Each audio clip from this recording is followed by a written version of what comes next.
Hey Fright fans, Scott from FrightProps here, and today I'm going to show you how to program a professional Halloween animatronic using a Flex 2 controller. We had a request the other day to do a video on the Flex 2 controllers, just to sort of give you an overview of how they work. And I've been toying with the idea of doing this for a while, showing you a video of how we actually program professional level Halloween pneumatic animatronics. Now, some of you may know, FrightProps also owns and operates a company called Poison Props, which actually makes full-scale pneumatic Halloween animatronics for professional haunted houses and really hardcore Halloween enthusiasts. And this is an example of one of those. This is our prop called Butcher Chopping Body. And this is the control board for the prop. So let's just take a quick look at what's going on here. This might look a little crazy and overwhelming at first, but once you kind of know what each piece is, it's not all that hard to understand. So let's just start at the right-hand side here. First of all, we have our regulator, and this is our air coming in from our air compressor. So it'll go into the regulator, which we have set at the correct PSI for the prop. And then that air is going to come out and it's going to distribute through this manifold here, which is holding our 7 solenoid valves. So this prop has 7 total movements. Each one corresponds to one of the solenoid valves here on the manifold. And as you can see, they're labeled, this one's hard to see, but 1 through 7. Our air lines are also labeled with numbers. Hopefully you can see that there. That's the black number 5, and then this one over here would be white number 5, and we color code them. So you see there's a black fitting here and a white fitting here. So this is black 5 and white 5. And when we send the prop out, the air lines are tagged, so you just plug them in. So your black numbers go down here at the bottom, 1, 2, 3, 4, 5, 6, and 7, and the white air lines go at the top into those same number of valves. The valves, in turn, are wired to the controller here, which is our Flex 2. They're all wired into the top of the controller. This controller uses solid-state outputs, which actually send voltage to attached components, so they're actually just wired straight in. We don't have to jump power around or anything like that. You can see our power coming in for the controller here. This is our trigger terminal, which I have disconnected until we're ready to actually test the prop. This is a relay box that we have wired into output 8 here, and this will actually turn on when the prop goes. We'll program it to do that, and this allows you to actually plug in a strobe light, or any other light for that matter, into these outputs here. These 2 AC outputs here are normally off when the prop is not in action. They'll turn on when the prop activates. And then there's one normally on AC output here that will turn off when the prop activates. If you wanted to have like a scene light turn off and toggle on a strobe, you can do that here. Down here is the 12-volt 5-amp power supply for the Flex controller. And over here we have a power strip so that you can plug in other accessories. This prop, for instance, comes with a subwoofer power supply that you'll have to plug in here in order to get the sound to work.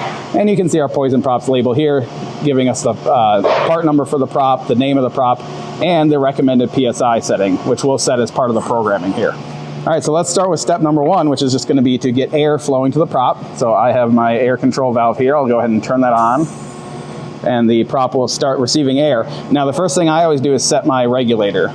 So I'm going to go ahead in here and pull down on the knob of the regulator and start turning up the air pressure. This prop, the recommended setting is 100 PSI. So we're going to go right to 100 and stop, and then I'm just going to push that in to lock it in place.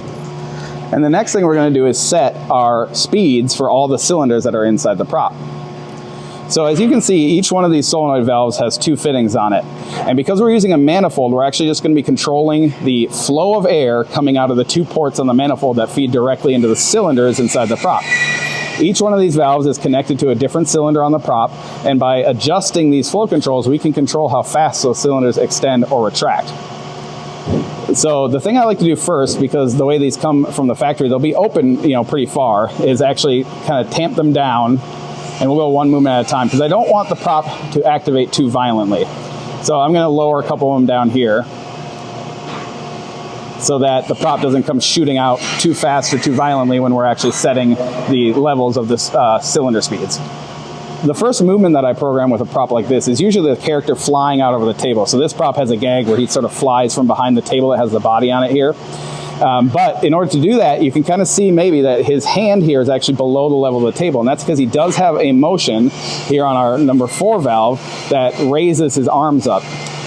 One thing you'll note if you look closely here is that there are these little red buttons on the solenoids, and these are the manual activation buttons. So this is how we're actually going to test the movements before we power on the controller.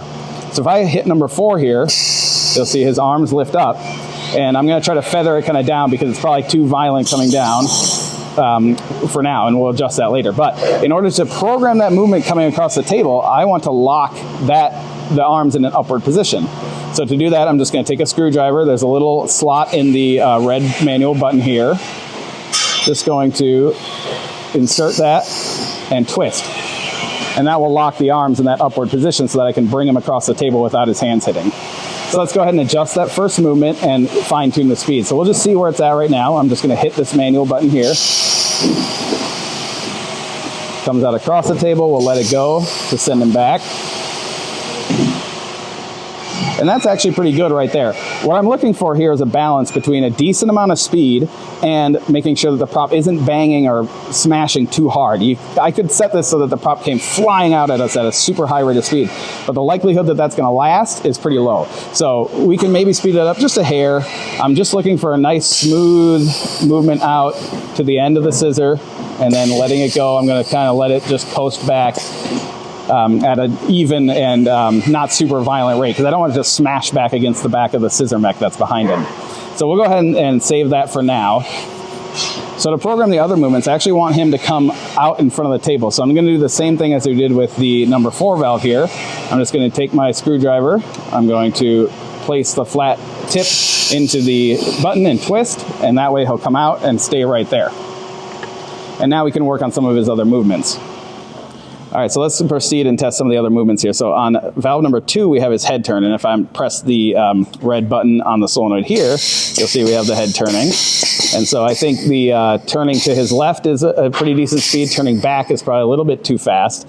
So in order to adjust that, we're just going to loosen the set screw on the top of the valve here on this fitting. And then I'm going to turn it clockwise to tighten this fitting in. And that's basically going to restrict the flow of air going to the cylinder so that it doesn't turn as fast. It might be a little too slow. So again, I'm just kind of looking for fluidity here. Something like that should work just fine. We can go ahead and lower his arms now. So I'm just going to use my screwdriver here to turn this to the left, let those arms come down. We'll move on to the 3rd valve here, which is actually his chopping motion. And we're going to go ahead and actually tighten this down quite a bit, because whenever you're actually being assisted by gravity, you don't need a lot of force in the cylinder. So his hand's going to want to come down on its own. So I'm going to turn this pretty far down because I don't need it to slam down onto the table super hard. And then I'll also turn the top fitting clockwise to tighten that down, because we also don't need it to snap back up super fast.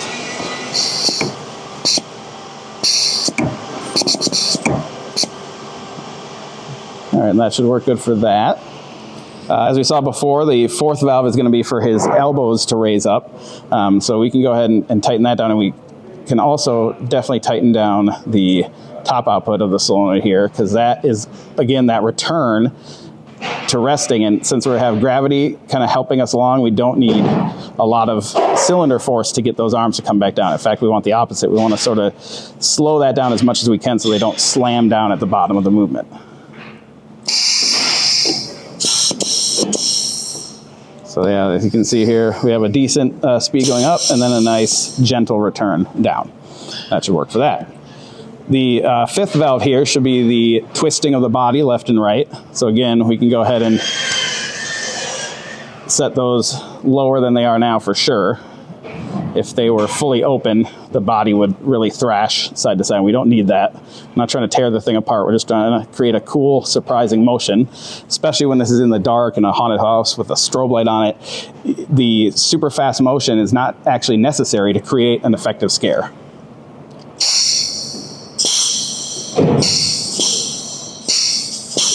And you'll see we can actually kind of get him swinging back and forth a little bit at the end of the scissor here, which is cool. I'm just going to turn down his return motion just a hair. There we go. So those are all the motions for the actual character. And I should note here that this is the butcher chopping body prop, but we've done it custom for this customer as a pig butcher, which I like quite a bit. So we can go ahead and send him back over the table. And the other 2 movements that we have here are actually for the victim. So we'll do those next. So again, I'm going to raise the hands up first.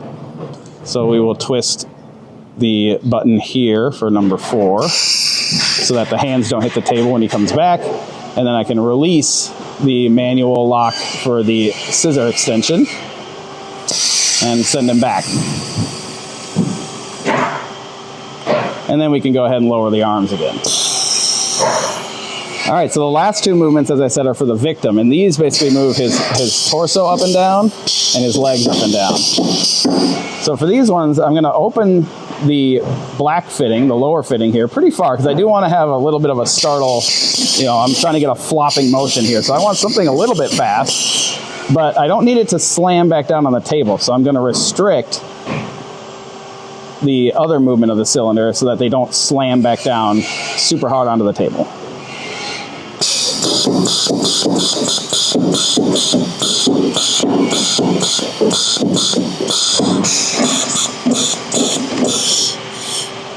All right, so that should be pretty good for those. Now, once we have the speed and flow for the cylinders all set, we can go ahead and start programming the prop. And for that, we'll move over to the controller. So the way that we do it here is I actually have a stock show for every prop that we program. We create that in the director program, which we've looked at a few times on this channel. And this is an SD card of that show. But what I'm really using it for here is just to get the audio onto the controller, because I'm going to reprogram all the movements of the prop. The stock show is never really the best way to go when you have a prop like this, because each prop is slightly different. These flow controls get set slightly different. So it's always best to keep the show that we program onto the actual controller that goes with your prop. So in order to get the audio onto the prop for testing, I do have the SD card here with the show exported from director to it, and I've exported it so that it will load onto the controller. So I'm going to insert that into the SD card slot on the Flex here. Once we power up the board here, I'm just going to use the toggle switch here to do that. The controller will boot, and it's going to start writing the program from the SD card into the internal memory of the controller, and that includes the audio for this prop. There may also be a firmware update, so if you see the light blinking at a slightly slower speed like it is now, that's a firmware update, so you have to make sure and wait. Don't power off until that firmware update is done. Once it's done updating the firmware, it will go and pull the show on, which will have a more rapid blink of the light here, like that. Once the light stops blinking, you can go ahead and remove the SD card. Now this prop does have an ambient animation, so as soon as I pull the SD card out, it's going to start playing through that ambient animation. So we can go ahead and see how that looks now. It'll probably need some reprogramming, and indeed it does, so we're going to shut this off for now. So one thing that happens is that over time, these outputs get switched around. So the stock program that I actually have for this prop has some of the outputs on the incorrect channels for the way that we make the prop now. So that's why we program every prop individually rather than just trying to send them out with a stock program on them. So let's go ahead and program the prop. Now, in order to program the prop, we're going to be using something called a Scaremaster. So this is basically a module that allows you to program the Flex controller like it's a peekaboo. It's going to give us all the buttons for all the different outputs on the controller so that we can do some real-time programming. And this is what I prefer to use when I'm programming something like a prop with a lot of different movements. It just allows me to see the movements in real time. I can make quick adjustments, and we're going to show you how that all works right now. So I'm just going to plug the Ethernet cable here from the Scaremaster into the Flex and then power up. So once the Scaremaster has loaded the show from the Flex, we can actually start programming. And you'll see here now that all of the buttons here are lit up. And that's because we can now use these buttons to program the movement of the solenoid. So if I were to hit our 4 button, that'll lift up his arms. If I let it go, they'll come back down. We can do his head turn and his chop. All the different movements. So we're going to start going through one movement at a time and programming the prop. But first, we have to plug in our speakers so that we can hear our audio. So I have the plug for our speakers here. That's just going to go into the power strip. I then have a stereo cable that will go into the audio out of the controller, which will allow us to hear the audio.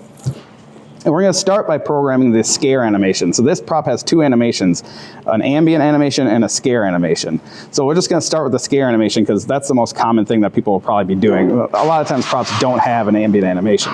So in order to do that, again, because of the specific nature of this prop where that arm needs to come up before he can clear the table, I'm going to program his arm lift first.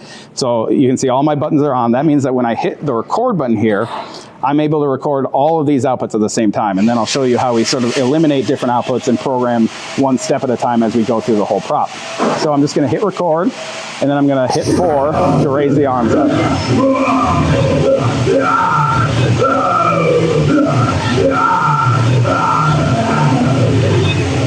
I'm going to hold it until the audio is done and then let it go. Now that I've programmed that, I'm going to go ahead and disable this output because I want to keep that motion programmed for the start here. I want to make sure his arms come up so I can bring him across the table, animate him, and send him back before the arms drop. So you'll see that there is an enable button here, and all I want to do is just hold down enable, and then I can press the 4 button. Now you see that light is off, and pressing it does nothing. So that program for that output is now locked in, and we can proceed to programming the other outputs. So let's go ahead and do that. So I'm going to hit record again, and now we're going to do the scissor extension.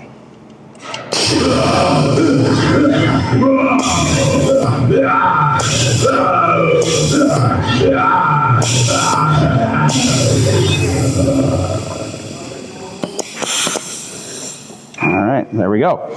If I'm happy with that, which I think I am, we can go ahead and disable output 1, and we can move on to the head turn output.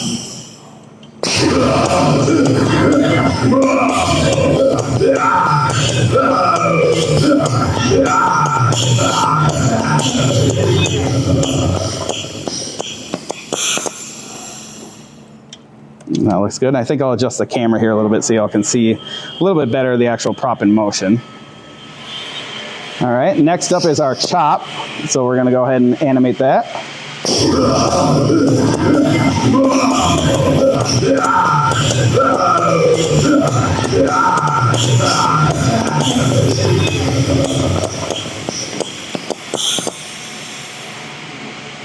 And if I'm not happy with something, I can just go ahead and adjust it by reprogramming the output. So let's try that one again.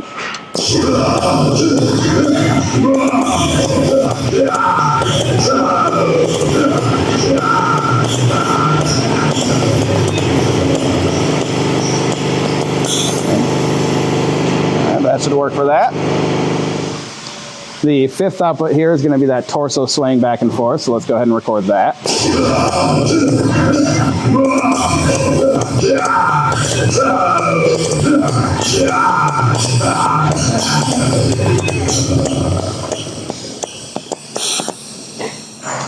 And I actually want him to straighten out a little bit more before he comes back, so I want to stop animating a little bit earlier than I did, so let's take that again.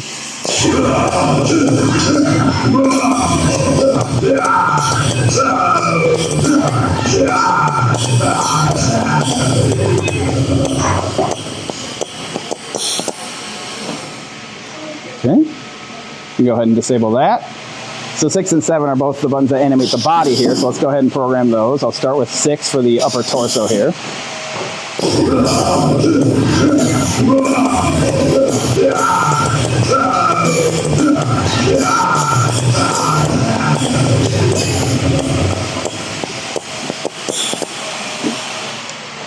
And he got caught a little bit on the body coming back. We're going to adjust that later. As you add more and more motions to the character, some of the other motions will change slightly because the air demands are going to change for all the different cylinders in the prop. So you might find that the motion that you thought you had super locked in is now changing as we add more and more motions. But we'll just go back and reprogram once we're kind of happy with everything. And we'll fine tune it from there. So let's go ahead and program the leg flops here.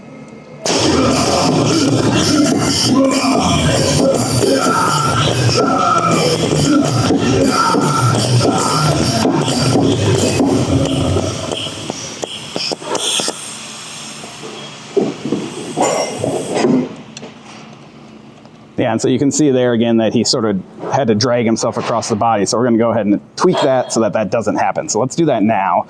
We're going to reprogram output 1, and that should allow us to finesse it so that when he comes back, he's coming back nice and straight and he's not getting caught.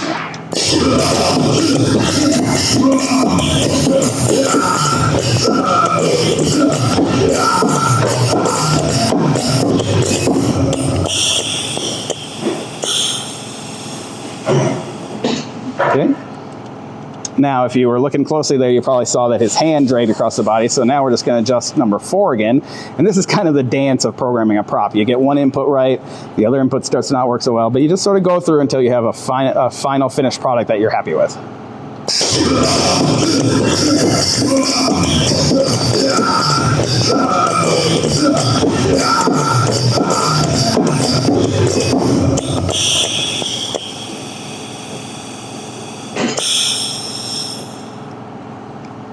All right, so so that's working pretty good. I'm just going to kind of adjust a few things here. I actually want the arms to move up and down a little bit more, and then I might adjust the chopping of the butcher knife a little bit.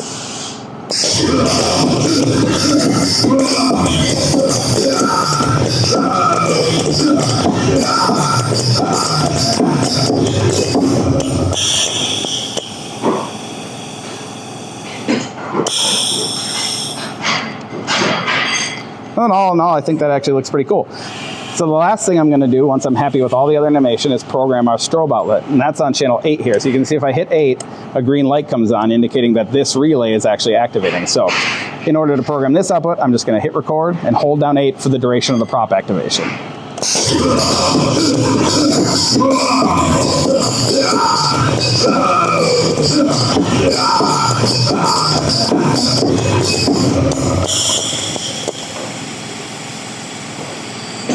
And hit record again to save. All right, so there we basically programmed our scare animation. We can move on now to our ambient animation. And one thing I like to do just before I get too far along is save. So in order to save the program that's on the ScareMaster to the Flex here, I'm just going to hold enable and tap record.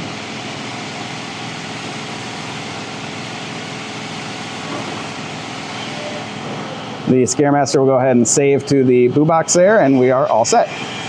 All right, so now we want to program our ambient scene. In order to do that, we're going to select it here on the ScareMaster. So in order to do that, we're going to just hold down play, and that's going to bring up our scene menu. And you can see we can scroll through the available scenes. There's a scene for input 1, a scene for input 2 if you wanted to, and our ambient scene. So if we let go here, we'll now be programming for ambient. Now the ambient scene, we want to have just the head turn movement and the knife chopping, but I'm going to leave all these open so that we erase any pre-existing animation that I might have programmed for them. So now when I hit record, it's just going to write over anything else that was there, anything that was in our director show that we sent over, or anything that I may have programmed earlier that I don't want to be there. So to start, we're just going to focus on the chopping of the butcher knife here, and I'm going to want to try to sync that to the audio. So I'm going to hit record one time and just sort of listen to the audio play.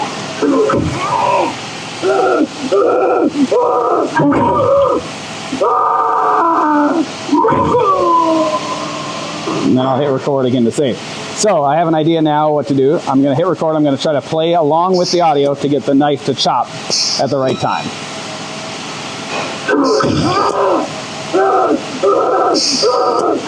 Okay, so I was off a little bit there. We'll try it again. This part is a little bit of trial and error, and also sort of memorizing what the audio cues that you may have added to the prop are.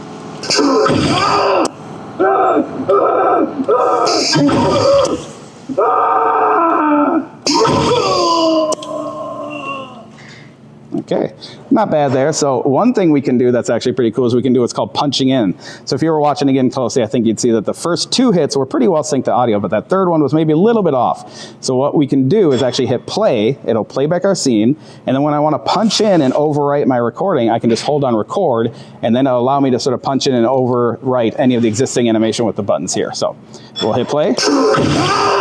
That one's good. That one's good. And then I'm going to redo this one. All right, perfect.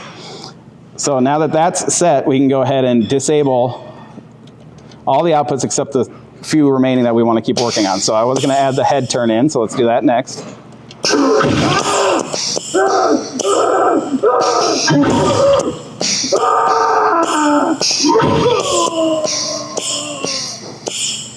Okay. And we'll go ahead and add the body flopping in here. So we need channels 6 and 7 actually for that. We can turn 8 off. So what I want to do here is have when that butcher knife hits the table, I want to have his body kind of flop in reaction to that. So let's try to program that.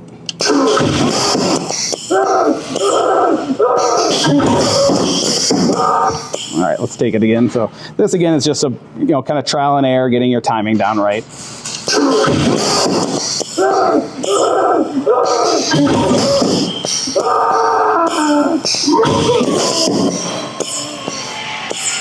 And we'll save it. All right, so I think that's pretty good for our ambient scene there. Once we're happy with it, we can just hit, hold down enable and hit record to save.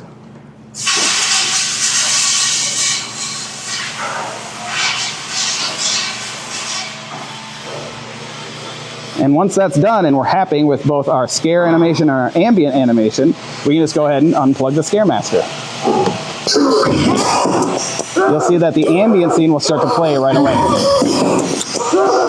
And that scene will just repeat as long as you have the prop powered on. Now let's go ahead and plug in our trigger. So I have my terminal block for the motion sensor here. And once I plug this in, the prop's going to activate. The motion sensors that we use take a little bit to warm up, and while they're warming up, they continuously trigger. So as soon as this is plugged in, the prop's going to trigger. That's totally normal.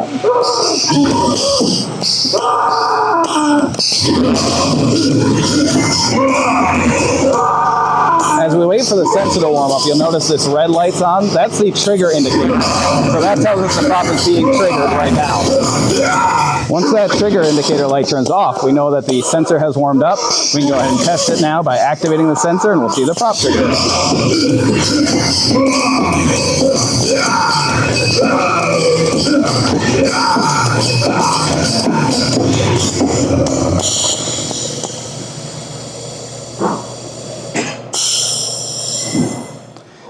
All right, so that's a quick look at how you would program a Poison Prop style animatronic using a Flex 2 controller, solenoid valves, and a Scare Master control module. I hope you guys enjoyed sort of a view inside the factory, basically how we program our props here at Poison Props using our FrightProps technology. If you have any questions, of course, you can always leave a comment on this video or send us an email at sales@frightprops.com. Let's take one last look at our friend here before we sign off.